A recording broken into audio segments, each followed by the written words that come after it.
आ, hello बच्चों। एक बार फिर से आपका स्वागत है मेंटोर जी प्लेटफॉर्म पर।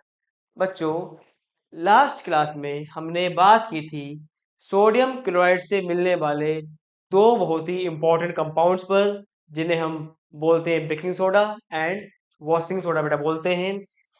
हमने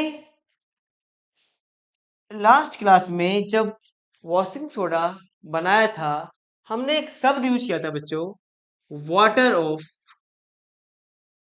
क्रिस्टलाइजेशन। तो आज की क्लास बच्चों इसी शब्द के या इन्हीं वर्ड्स के चारों ओर घूमेगी।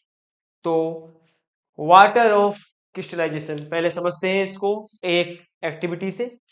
जो एक्टिविटी बेटा गिवन है आपको एनसीईआरटी में।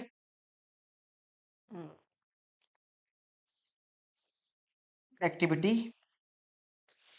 2.15। आ जाओ बच्चों, थोड़ा बड़ा कर दे इसे, आप अगर बुरा ना मानो तो। चलो भाई।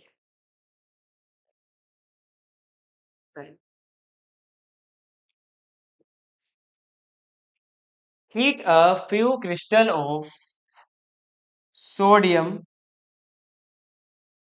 सॉरी सोडियम आ रहा, जो वहां पर heat a few crystal of copper sulfate in a dry boiling tube। बच्चों, एक बॉइलिंग ट्यूब लीजिए। क्या होती है boiling tube?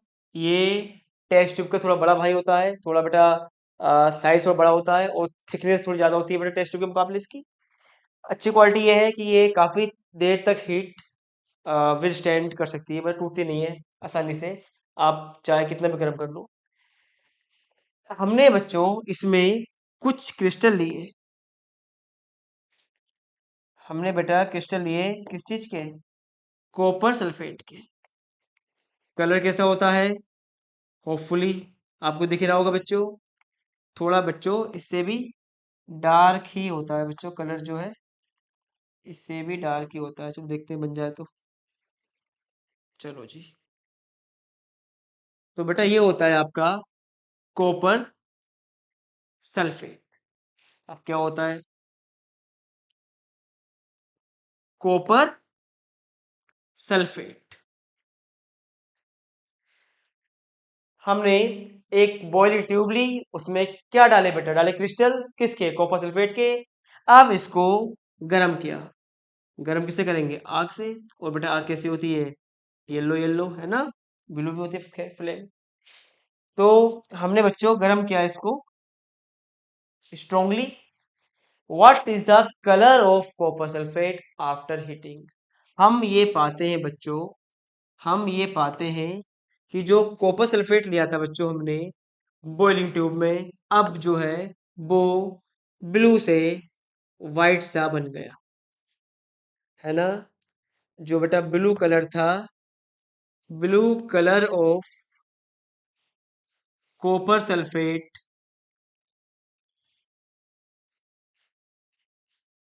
Copper sulphate changes to white. ये हम करेंगे ऑब्जर्व। कह रहा है अच्छा। अब कलर चेंज क्यों हुआ? क्योंकि हमें यहाँ पर बच्चों वाटर ड्रॉपलेट्स मिलती हैं।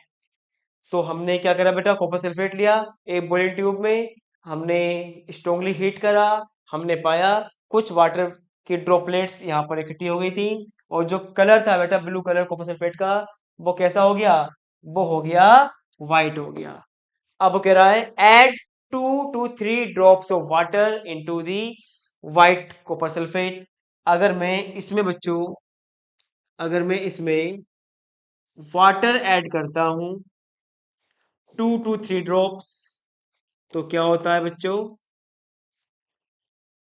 2 to 3 drops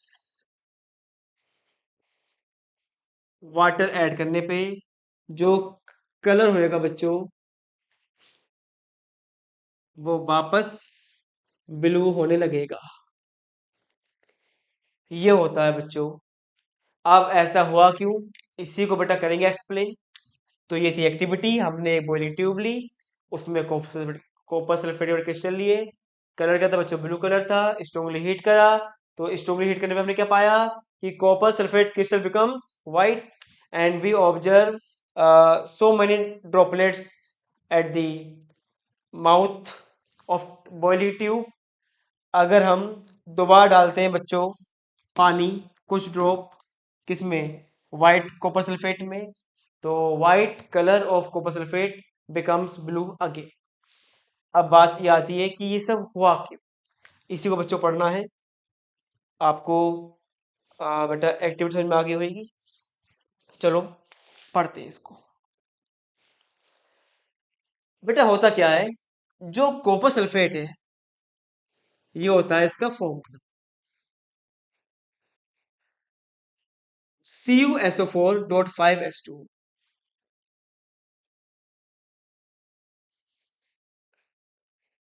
hydrated copper sulphate, ये बच्चों इसका केमिकल नेम है। और ये होता है बच्चों ब्लू कलर का होता है, ब्लू। जब आप इसको स्ट्रोंगली हीट करते हो बच्चों, तो होता क्या है, वाटर मॉलिक्यूल बच्चों होते रिमूव, और क्या बन जाता है? एनहाइड्रस। क्या होता है एनहाइड्रस? जिसमें कोई वाटर मॉलिक्यूल ना हो, सूखा। ठीक बच्चों, जिसमें कोई वाटर मॉलिक्यूल ना हो। सूखा का मतलब नहीं, सूखा ये भी होएगा, है ना? बस जिसमें कोई वाटर मॉलिक्यूल ना हो। अगर वाटर मॉलिक्यूल अवेलेबल है तो क्या होएगा बच्चों? इसे बोलेंगे हाइड्रेटेड सॉल्ट बोलेंगे। अगर वाटर मॉलिक्यूल नहीं है तो बोलेंगे एनहाइड्रस सॉल्ट बोलेंगे। तो ये हो गया आपका एनहाइड्रस कॉपर सल्फेट। उम्मीद है आपको समझ में आ गया होगा। तो जब आपने बॉइलिंग ट्यूब में लिया था कॉपर सल्फेट ब्लू कलर का, वो क्या था? वो था हाइड्रेटेड कॉपर सल्फेट। उसमें क्या थे? 5 वाटर मॉलिक्यूल थे। CuSO4 के साथ आपने स्ट्रॉन्ग हीट करा, तो वाटर मॉलिक्यूल क्या हो गए? आपके इवापोरेट हो गए, है ना? जिसकी वजह से हमें यहाँ पर हमें ड्रॉप मिली बच्चों देखने के लिए, है ना?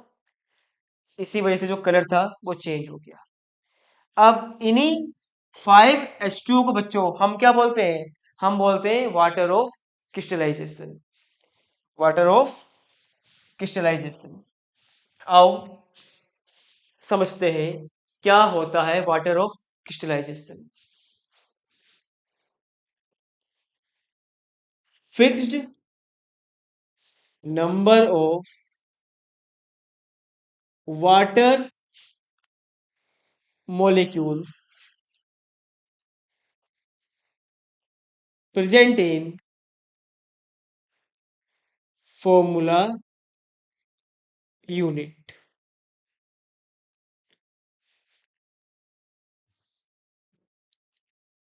of compound, present in formula unit of compound.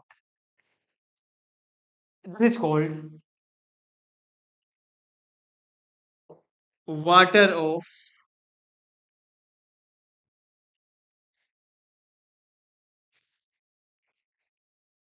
crystallization। जैसे कॉपर सल्फेट में कितने थे? 5 थे। और जो हमने पिछली क्लास में बनाया था सोडियम कार्बोनेट, बेटा उसमें कितने थे? उसमें 10 थे। हमें ये समझ में आ गया कि वाटर ऑफ क्रिस्टलाइजेशन होते क्या है? Number of water molecule, fixed number of water molecule present in the formula unit of ionic compound. ये शब्द हमें थोड़ा क्लियर नहीं है, फॉर्मूला यूनिट।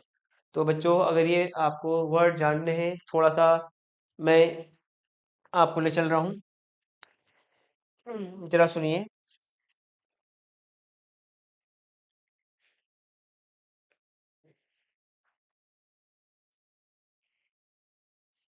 मैं आपके सामने बच्चों कुछ क्यूब बना,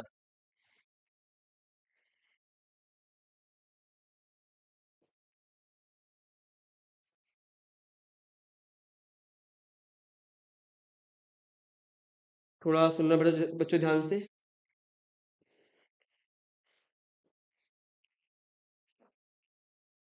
कहाँ गया क्यूब? अरे,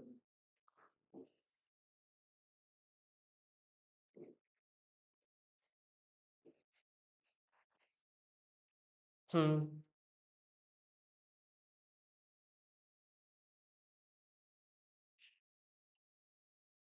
जो बेटा कॉर्नर्स होते हैं, कॉर्नर्स कुछ बीच में बच्चों है ना, यहाँ पर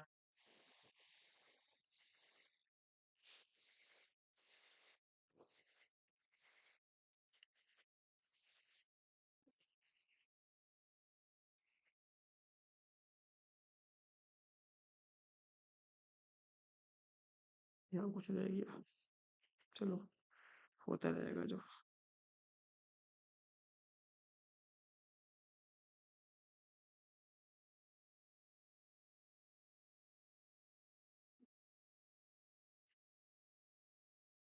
बच्चों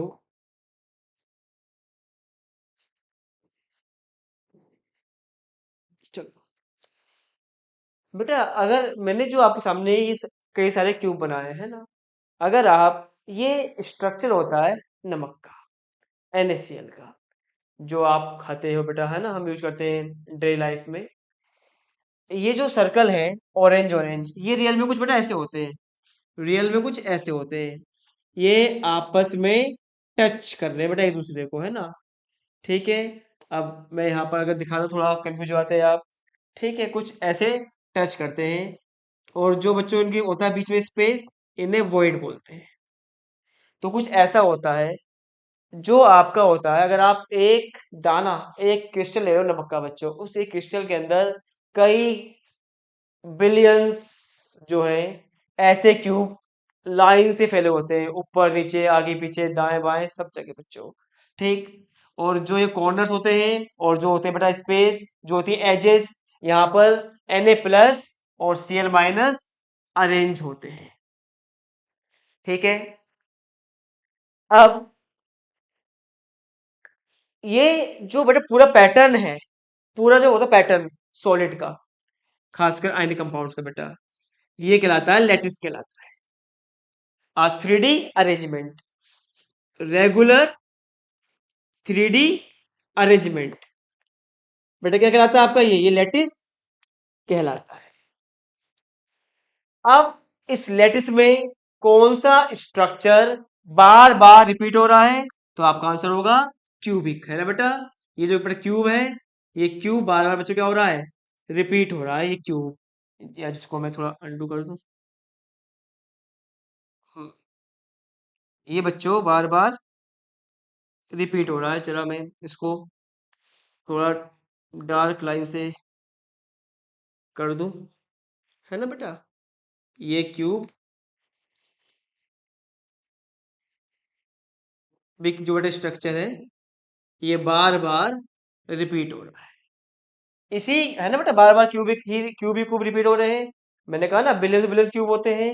ये जो स्ट्रक्चर बार रिपीट होता है, इसे बोलते हैं यूनिट सेल बोलते हैं। अब इस एक यूनिट सेल के अंदर जितने केटायन होंगे और जितने एनायंस होंगे बच्चों, उन्हें हम काउंट कर लेते हैं। पढ़ोगे आप हाई क्लासेस में कैसे काउंट करते हैं। तो हम ये पाते हैं एक यूनिट सेल, समझते हो ना, स्मॉलेस्ट रिपीटिंग पैटर्न जो क्यूब है यहाँ पर, एक यूनिट सेल में 4Na+ और 4Cl- होते हैं बच्चों। अगर मैं कहूँ निकालो इनका रेशियो, तो क्या आएगा, NaCl। बेटा रियल जिंदगी में NaCl नाम का कोई मॉलिक्यूल नहीं होता। जैसे H2O होता है वो मॉलिक्यूल होता है, NaCl नहीं होते, वो तो Na+Cl- आपस में due to force of attraction चिपके रहते हैं बच्चों। तो फॉर्मूला कैसे बनाते हैं, हम एक लेते हैं सॉलिड बड़ा सा, उसका क्या लेते हैं, स्मॉलेस्ट स्ट्रक्चर जो बार बार रिपीट हो रहा है, जिसे क्या बोलते हैं, यूनिट सेल। उसके अंदर देखते हैं कितने केटायन कितने एनायन है, उन केटायन एनायन का हम क्या निकालते हैं, रेशियो। वही रेशियो बेटा कहलाता है फॉर्मूला यूनिट, है ना बेटा, क्या कहलाता है आपका फॉर्मूला यूनिट। अब कैसे ये, अब मैं बात कर रहा हूं अपने कॉपर सल्फेट की। हम पे क्या होगा बेटा, कोई कॉपर सल्फेट होगा ऐसे ही, हालांकि वो क्यूबिक नहीं होता, है ना, थोड़ा हटके से होता है। कुछ ऐसे बना लो आप।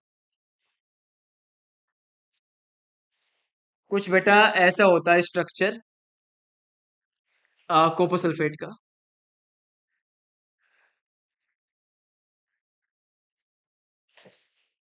ये हो गया copper ion.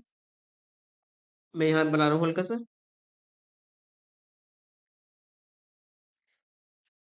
Copper, H2O, H2O, H2O,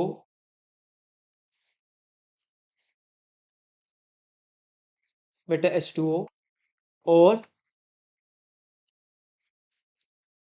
बेटा आपका सल्फेट। तो जो आपका होता है यूनिट सेल, बात समझ में आ गई। लेटिस होता है बेटा 3D स्ट्रक्चर, उसका स्मॉलेस्ट पैटर्न क्या कहलाएगा आपका? यूनिट सेल कहलाएगा बेटा।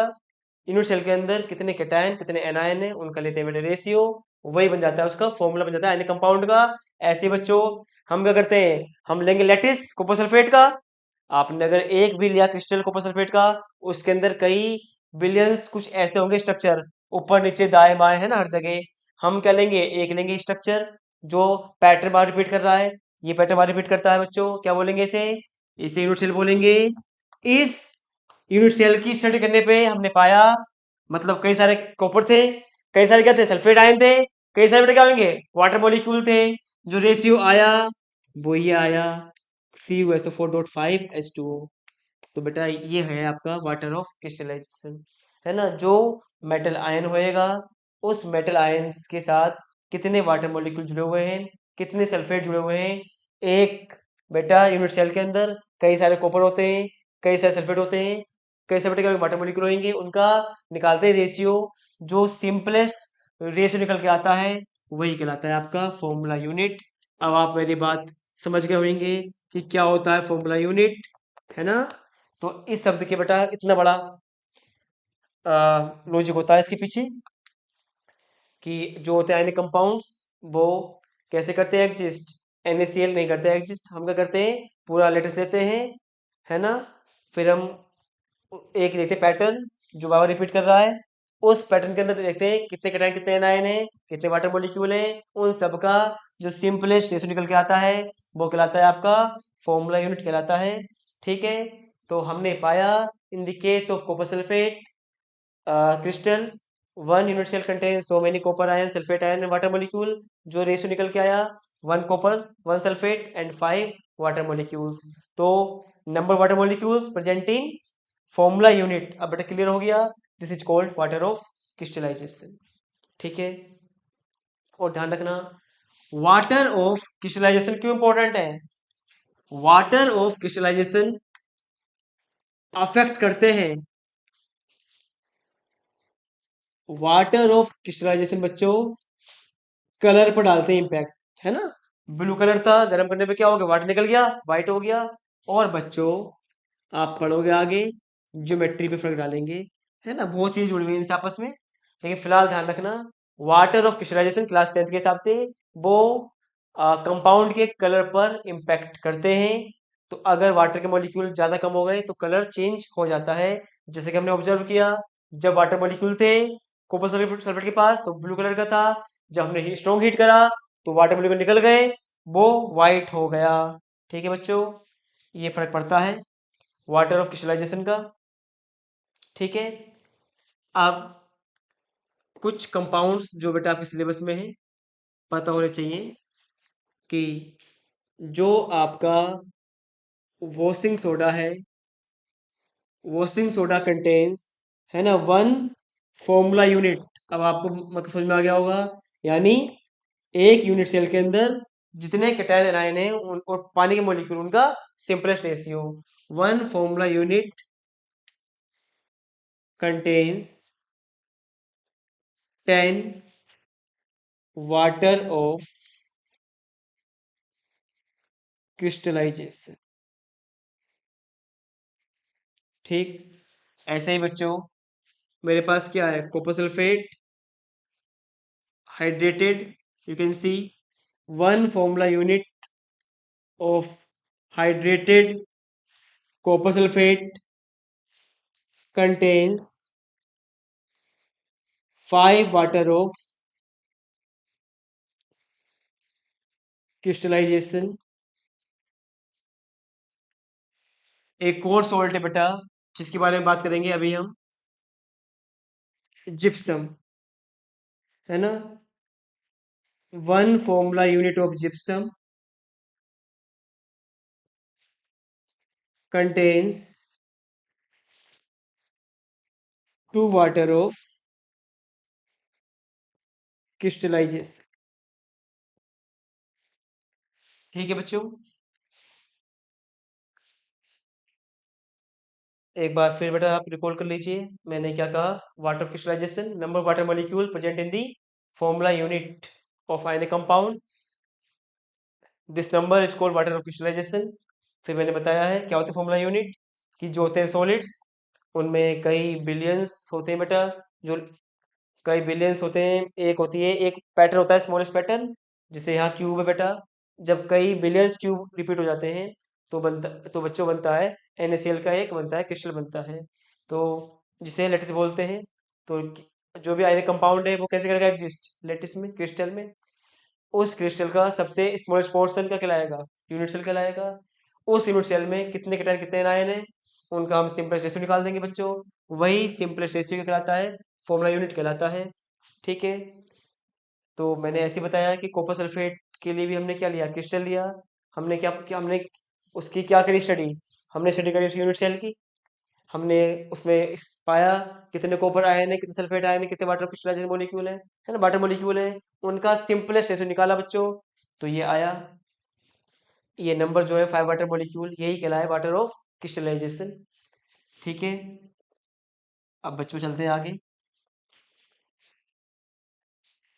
बेटा एक सॉल्ट होता है जिप्स,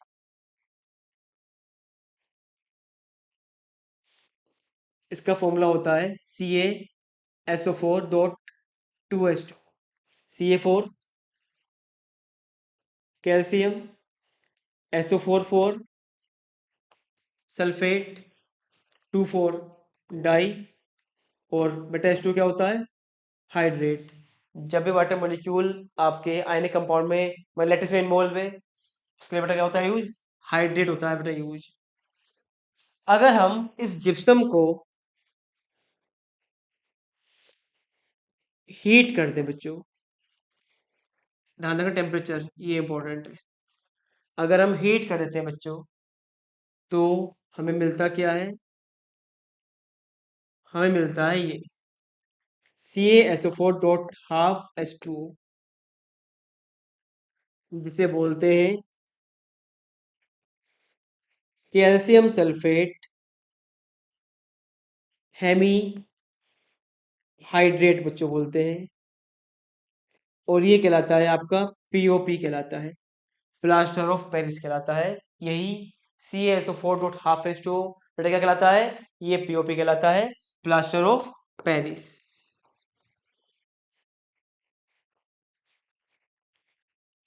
केमिकल नेम क्या है इसका, कैल्शियम सल्फेट हेमीहाइड्रेट। कुछ चीजें इंपॉर्टेंट, अगर हम POP में डाल दे पानी तो ये वापस जिप्सम बन जाता है, जो कि बेटा हार्ड होता है, सॉलिड मास। तो कई बार पूछ लेता है बेटा how will you convert gypsum to POP, तो बेटा कन्वर्ट कर देंगे ऐसे, है ना। When gypsum is heated at 373 kelvin POP is formed. अगर हम POP में क्या डाल दें वाटर, तो क्या बन जाएगा आपका, जिप्सम बन जाएगा बच्चों। ठीक है,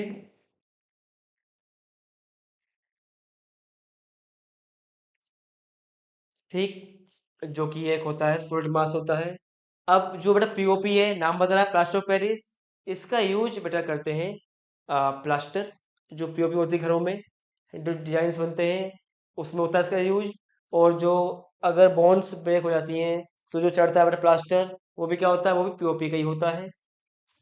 ये इसके कुछ यूजेस है बच्चों। अब बच्चों जैसे ये हाफ वाटर, जैसे आप मुझसे अगर मैं कहूँ आपसे कि कितने वाटर क्रिस्टलाइजेशन है, हाफ कहोगे। आप वो सर वाटर तो हाफ कैसे करता है एग्जिस्ट? होता क्या है बेटा, हाफ तो नहीं होता। रियल में होता क्या है, रियल में दो CaSO4 मॉलिक्यूल शेयर करते हैं एक वाटर मॉलिक्यूल को बच्चों। ठीक है, तो रियल में तो ये होता है दो, मतलब one water molecule is shared by two CaSO4 formula unit. ठीक है बच्चों, ठीक। तो इसे लिखते ऐसे हैं, रियल में बच्चों ऐसा होता है। ठीक है, माइंड में गलती मत पाल देना कि वाटर का हाफ कुछ नहीं होता, बल्कि एक वाटर मॉलिक्यूल शेयर कर रहा है दो CaSO4 को। तो एक को कितना करेगा, शेयर हाफ करेगा, इसलिए बेटा हाफ आ जाता है बच्चों। POP, प्लास्टर पेरिस का नाम, या कैल्शियम सल्फेट हेमीहाइड्रेट का नाम POP क्यों पड़ा, प्लास्टर पेरिस क्यों पड़ा बच्चों? प्लास्टर क्योंकि ये काम आता है प्लास्टर करने में। दूसरा पेरिस, क्योंकि जिप्सम की बहुत बड़ी बड़ी रॉक्स मिलती हैं पेरिस के पास में। ठीक वहीं से बनाया गया POP। और इसी का एक ये बेटा हार्ड होता है मास में, तो इसका यूज करते हैं हम बड़ी मात्रा में कंस्ट्रक्शन मटेरियल के फॉर्म में, जिसे घरों में POP करवाते हैं बच्चों, है ना। तो इसका बहुत बड़ा होता है यूज, इसीलिए इसका नाम पड़ गया प्लास्टर ऑफ पेरिस। एक तो काम आता है प्लास्टर करने के, चाहे प्लास्टर आपकी हड्डियों का हो, है ना, ब्रोकन बोन्स का हो, चाहे सीलिंग्स का हो। ठीक है, इसके अलावा क्योंकि ये मिलता कहाँ है, पेरिस से ही ये मिला, जिप्सम की बहुत बड़ी बड़ी रॉक्स थी, वहीं से इसको बनाया गया, इसीलिए नाम पड़ गया इसका प्लास्टर ऑफ पेरिस। तो बच्चों इसी के साथ हमारा चैप्टर कंप्लीट हुआ।